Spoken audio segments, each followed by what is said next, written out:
Rais wa Jamhuri ya Muungano wa Tanzania, Mheshimiwa Samia Suluhu Hassan amepokea kwa masikitiko makubwa kifo cha mbunge Jenista Mhagama. Kupitia katika ukurasa wake wa kijamii ameandika: nimepokea kwa masikitiko taarifa ya kifo cha mbunge wa jimbo la Peramiho, Mheshimiwa Jenista Joakim Mhagama.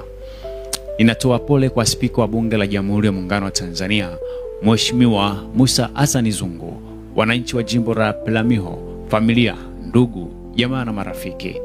Kwa miaka 38, Mheshimiwa Mhagama amekuwa mwanachama mahiri wa Chama cha Mapinduzi CCM, kiongozi wa vijana, kiongozi wa wanawake, waziri katika awamu mbalimbali na mnasihi wa wengi katika siasa na maisha.